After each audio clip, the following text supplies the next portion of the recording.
दोस्तों, एक ऐसी घटना की बात करने जा रहे हैं जिसने पूरी दुनिया में हलचल मचा दी थी। एक रशियन फाइटर जेट ने इजराइल के ऊपर उड़ान भरी और तेल अवीव को सिर्फ चौंकाया नहीं, बल्कि हेल्पलेसली देखकर रह जाने पर मजबूर कर दिया।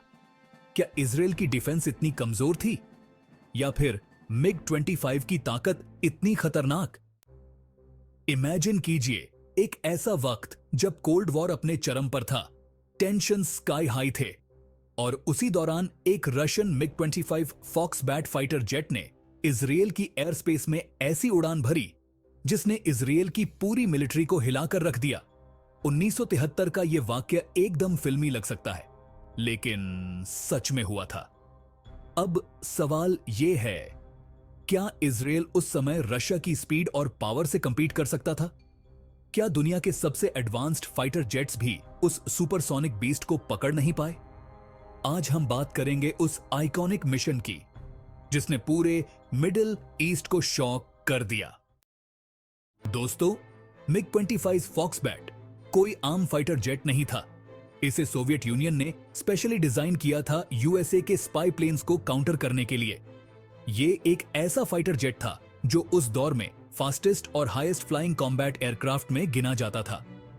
इसकी स्पीड करीब माच 3.2 यानी 3500 किमी प्रति घंटा तक पहुंच सकती थी, जो उस समय अनइमेजिनेबल थी। लेकिन सबसे बड़ी बात, इसकी ताकत सिर्फ इसकी स्पीड नहीं, बल्कि इसकी एल्टीट्यूड कैपेबिलिटी थी। यह जेट 80,000 फीट की ऊंचाई तक उड़ सकता था, जो इसे virtually impossible to shoot down बना देता था। मिग-25 फॉक्स बैट ने पहली बार 1973 में इजराइल की एयर स्पेस में मैच 2.5 की स्पीड से उड़ान भरी, और सबसे बड़ा शॉक यह था कि इजरायली जेट्स इसे पकड़ नहीं पाए। ऐसा लगा जैसे रशियन पायलट्स ने इजराइल को एक चैलेंज दे दिया, catch me if you can, और इजराइल बस दूर से वेविंग करती रह गई। अब बात करते हैं उस आइकॉनिक इंसिडेंट की जिसने मिडिल ईस्ट की जियोपॉलिटिक्स को बदल कर रख दिया।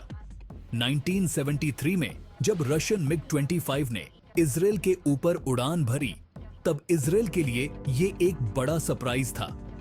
उस समय इजराइल ने अपने फाइटर जेट्स को स्क्रैम्बल किया मिग-25 को इंटरसेप्ट करने के लिए। लेकिन मजेदार बात यह है कि इजरायली जेट्स फॉक्स बैट के करीब भी नहीं पहुंच पाए। और क्यों? क्योंकि मिग-25 इतनी हाई एल्टीट्यूड और हाई स्पीड पर उड़ रहा था कि किसी भी इजरायली जेट के लिए उसे ट्रैक करना इंपॉसिबल था। इजरायली एयरफोर्स के F-4 फैंटम्स और मिराज 3 जेट्स ने मिग-25 को पकड़ने की कोशिश की, लेकिन फॉक्स बैट इतनी तेजी से उड़ान भर चुका था कि वो बस उसकी टेल को ही देख पाए। इजरायली जेट्स ने मिग-25 के पीछे दौड़ लगाई, लेकिन वो दौड़ वैसी ही थी जैसे आप चीता के पीछे कछुआ दौड़ाएं।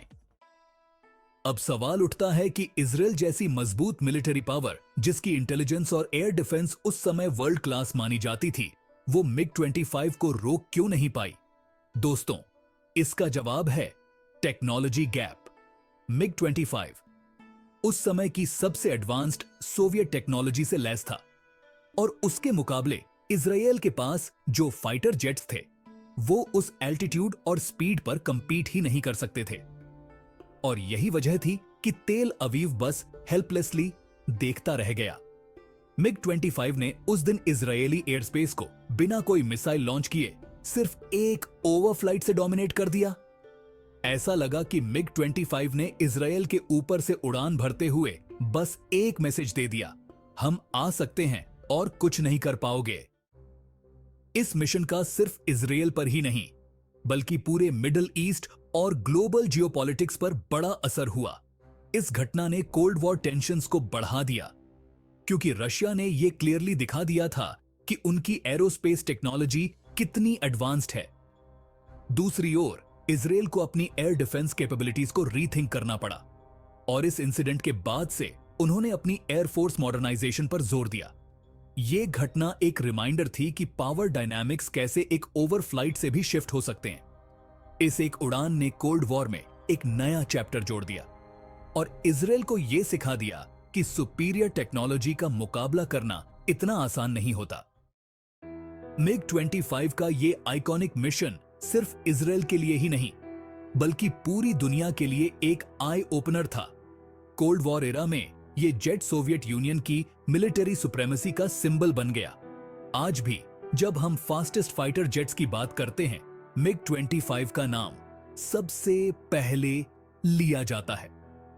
अगर मिग 25 कोई इंसान होता तो ये डेफिनेटली अपनी स्पीड और एल्टीट्यूड रिकॉर्ड्स के लिए गिनेस वर्ल्ड रिकॉर्ड्स में जगह बना लेता। तो दोस्तों, ये थी उस रशियन मिग 25 फॉक्सबैट की कहानी जिसने इजराइल के डिफेंस को ओपन चैलेंज दे दिया था। ये सिर्फ एक ओवरफ्लाइट नहीं थी, ये कोल्ड वॉर की जियोपॉलिटिक्स को रीडिफाइन करने वाला मोमेंट था। लेकिन सवाल यह है कि क्या आज के समय में भी ऐसी कैपेबिलिटीज किसी फाइटर जेट में मौजूद हैं?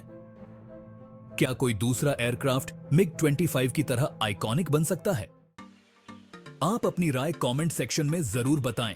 क्या आपको लगता है कि इजराइल उस समय कुछ और कर सकता था? और अगर आपको ये वीडियो इंटरेस्टिंग लगी हो तो चैनल को सब्सक्राइब जरूर करें ताकि आप ऐसी ही हिस्टोरिकल और डिफेंस से जुड़ी अनसुनी कहानियां मिस न करें।